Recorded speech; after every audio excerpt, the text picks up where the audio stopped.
Hi, ഇന്ന് നമ്മൾ ഉണ്ടാക്കുന്നത് ഒരു മുട്ടക്കറിയാണ്. ചോറിനും ചപ്പാത്തിക്കൊക്കെ കഴിക്കാൻ പറ്റുന്ന വളരെ ഈസി ആയിട്ട് ചെയ്യാൻ പറ്റുന്ന ഒരു കറിയാണിത്. അപ്പോൾ ഇതെങ്ങനെ തയ്യാറാക്കുന്നതെന്ന് നമുക്ക് നോക്കാം. പാത്രം വെച്ചിട്ടുണ്ട്. നമുക്കതിലേക്ക് കുറച്ച് എണ്ണ ഒഴിച്ചു കൊടുക്കാം.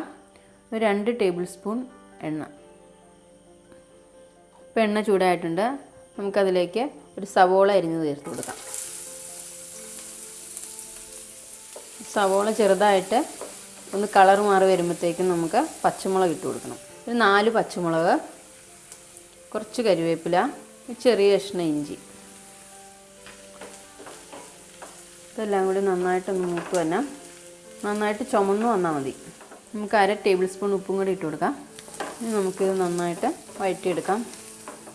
ഇപ്പോൾ നമ്മുടെ സവോള നന്നായിട്ട് മൂത്തിട്ടുണ്ട്. നമുക്കൊരു തക്കാളി അരിഞ്ഞതും കൂടി ഇട്ട് കൊടുക്കാം. ഒരു ചെറിയ തക്കാളിയാണ് ഞാൻ ഇട്ടേക്കുന്നത്. സവോളയും തക്കാളിയും ചെറുതായിട്ട് വേണം അരിഞ്ഞെടുക്കാൻ. ഈ തക്കാളിയും കൂടെ നന്നായിട്ടൊന്ന് വഴറ്റിയെടുക്കാം. അപ്പോൾ നമുക്കിതിന് ആവശ്യമായ അരപ്പ് തയ്യാറാക്കാം. അതിനുവേണ്ടി ഞാൻ 1/2 ടേബിൾ സ്പൂൺ മുളക് പൊടി, 1/2 ടീസ്പൂൺ മല്ലിപ്പൊടി, 1/2 ടീസ്പൂൺ മഞ്ഞൾപ്പൊടി, 1/2 ടീസ്പൂൺ ഗരം മസാലപ്പൊടി. നമുക്കിതെല്ലാം കൂടി ചൂടുവെള്ളത്തിലൊന്ന് മിക്സ് ചെയ്തെടുക്കാം. ഒത്തിരി വെള്ളം വേണ്ട, ചെറുതായിട്ട് ഒരു കുഴമ്പ് പരുവ ഇരുന്നാൽ മതി. നമ്മൾ തക്കാളിയും കൂടെ മൂത്ത് കഴിയുമ്പോൾ നമുക്കതിലേക്ക് ഒഴിച്ചു കൊടുക്കാം. അപ്പോൾ നമ്മുടെ തക്കാളിയും സവോളയൊക്കെ നന്നായിട്ട് വഴണ്ട് വന്നിട്ടുണ്ട്. നമുക്കിതിലേക്ക് അരപ്പൊഴിച്ചു കൊടുക്കാം.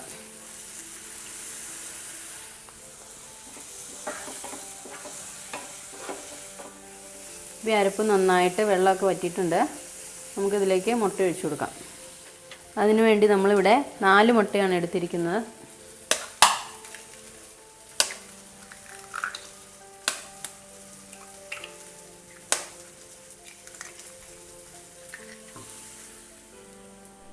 മുട്ടയും കൂടെ നമുക്കൊന്ന് ഗ്രേവിയിൽ മിക്സ് ചെയ്തെടുക്കാം. ഇളക്കി കൊടുത്തുകൊണ്ടിരിക്കണം, അടി പിടിക്കരുത്. അധികം ഡ്രൈ ആവാണ്ടിരിക്കുന്നതാണ് ഇതിന് ടേസ്റ്റ് കൂടുതൽ. എല്ലാം കൂടി ഒന്ന് മിക്സായി വരുമ്പോൾ തന്നെ നമുക്ക് തീ ഓഫ് ചെയ്യാം. ഇനി നമുക്ക് തീ ഓഫ് ചെയ്യാം.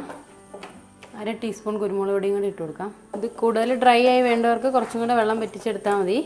അപ്പോൾ നമ്മുടെ കറി റെഡി ആയിട്ടുണ്ട്. ഈസി ആയിട്ട് ചെയ്യാൻ പറ്റുന്ന ടേസ്റ്റി ആയിട്ടുള്ളൊരു കറിയാണ്. എല്ലാവരും ട്രൈ ചെയ്ത് നോക്കുക.